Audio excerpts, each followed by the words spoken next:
Hello बच्चों, कल हमने सरल वाक्य, संयुक्त वाक्य पढ़ा था। रचना के आधार पर वाक्य के भेद हैं ये।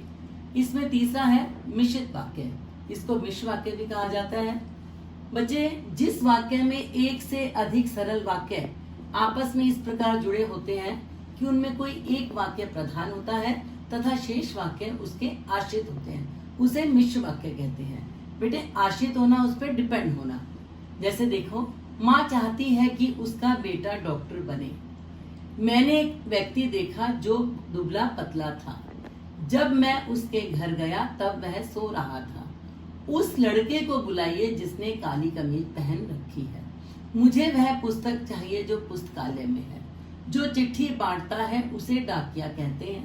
सब जानते हैं कि धरती गोल है। दरवाजा खोल दो जिससे कि ताजी हवा अंदर आ सके। यदि अच्छी वर्षा होगी तो फसल भी अच्छी होगी। लता मंगेशकर की आवाज इतनी मधुर है कि सबको मोहित कर देती है। उपयुक्त वाक्यों में रेखांकित वाक्य मुख्य उपवाक्य है एवं अन्य आश्रित।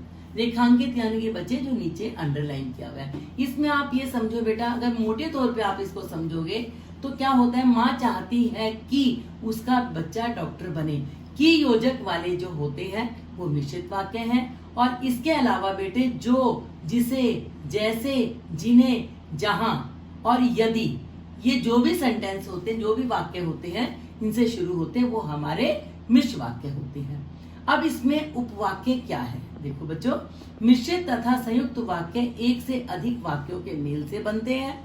मिश्र या संयुक्त वाक्य का अंग बनने पर ये वाक्य उपवाक्य कहलाते हैं। जैसे, उसकी बड़ी इच्छा थी कि वह डॉक्टर बने। उपरोक्त वाक्य में दो उपवाक्य हैं। उसकी बड़ी इच्छा थी, वह डॉक्टर बने। जो व्यक्ति परिश्रमी तथा सचरित्र होते हैं, सब उनका आदर करते हैं तथा वे जीवन में सफलता प्राप्त करते हैं। बच्चों, ये जो भी वाक्य आप देख रहे हैं, इसमें आपको समझ में आना चाहिए कि हमारा प्रधान उपवाक्य क्या है और आश्रित उपवाक्य क्या है।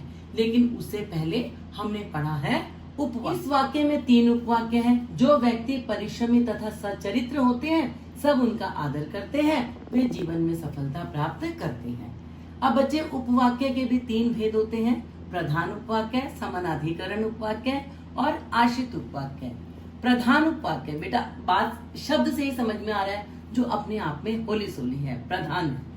प्रधान उपवाक्य किसी वाक्य में जो उपवाक्य स्वतंत्र होता है, दूसरे उपवाक्य पर निर्भर नहीं होता, बल्कि दूसरे उपवाक्य उस पर आश्रित होते हैं, उसे प्रधान उपवाक्य कहते हैं। जैसे, मैं सोचता हूँ कि तुम दिल्ली चले जाओ। उपरोक्त वाक्य में मैं सोचता हूँ प्रधान उपवाक्य है। समझ में आया बच्चे? इसी के साथ है समानाधिकरण उपवाक्य। संयुक्त वाक्य में दोनों उपवाक्य प्रधान होते हैं, अतः संयुक्त वाक्यों में दूसरे प्रधान उपवाक्य को समानाधिकरण उपवाक्य कहते हैं। जैसे, भाई बाजार गया है तथा बहन घर पर ही है। उपरोक्त वाक्य में दोनों प्रधान उपवाक्य हैं। पहला प्रधान उपवाक्य भाई बाजार गया है तथा दूसरा प्रधान उपवाक्य कौन सा बच्चे? बहन घर पर ही है। इनमें दूसरा प्रधान उपवाक्य बहन घर पर ही है, समानाधिकरण है, क्योंकि भाई बाजार गया, बहन घर पर है। इसी के साथ बेटे हमारा तीसरा है आश्रित उपवाक्य। जो उपवाक्य दूसरे उपवाक्य पर आश्रित रहते हैं, चाहे उसमें प्रधान उपवाक्य हो या समानाधिकरण, उन्हें आश्रित कहते हैं। इनका पूरा अर्थ या भाव दूसरे वाक्य की सहायता से प्रकट होता है। जैसे, अमित जो दिल्ली में रहता है वह मेरा दोस्त है। उपरोक्त वाक्य में जो दिल्ली में रहता है आश्रित उपवाक्य है, जो अमित मेरा दोस्त है प्रधान उपवाक्य पर आश्रित है। तो बच्चे, आज हमने आपको ये समझाया कि मिश्रित वाक्य क्या है। मिश्रित वाक्य में सबसे पहले बच्चे आपने देखा होगा कि इसमें एक प्रधान उपवाक्य, एक आश्रित उपवाक्य, साथ ही इसके मैंने आपको प्रधान, समानाधिकरण और ये सारी चीजें समझाई हैं। अब साथ में ही बेटे इस टॉपिक को पूरा करते हुए मैं आपको बताऊंगी आश्रित उपवाक्य तीन प्रकार के होती हैं। संज्ञा उपवाक्य, विशेषण उपवाक्य और क्रिया विशेषण उपवाक्य। बहुत आसान है अगर समझोगे तो। संज्ञा उपवाक्य वे बेटा जो उपवाक्य की किसी संज्ञा अथवा संज्ञा पदबंध के स्थान पर आता है, उसे संज्ञा उपवाक्य कहते हैं। प्राय संज्ञा उपवाक्यों के आरंभ में की का प्रयोग होता है, किंतु कुछ स्थितियों में की का लोप भी हो सकता है। प्रधान वाक्य के पूर्व गौण उपवाक्य होने पर की नहीं लगता। ये एग्जाम्पल देखो बेटे। छात्र जानता है कि परीक्षा निकट है। मैं चाहता हूँ कि मेरा भाई इंजीनियर बने। महात्मा गांधी चाहते थे कि सब आत्मनिर्भर बने। मेरी माँ चाहती है कि मैं इंजीनियर बनूं। मैं चाहता हूँ कि मैं अध्यापक बनूं। माँ जानती थी कि उसका बेटा झुमका पक्का है। शीला जानती थी कि वह परीक्षा में प्रथम आएगी। ये देखा बच्चे आपने सबने देखा ये कि हमने संज्ञा उपवाक्य को पहचाना। तो आपने देखा होगा कि योजक, अगर मोटे तौर पर अपने दिमाग से इसको समझो तो बेटा मैं चाहता हूं कि जहां पर भी आपका मिश्रित वाक्य में की योजक लग गया, चाहे वो कोमे के रूप में हो चाहे वो विलुप्त हो, वो आपका संज्ञा उपवाक्य है। तो बच्चे आज के लिए मैं तुम्हें इतना ही कराऊंगी।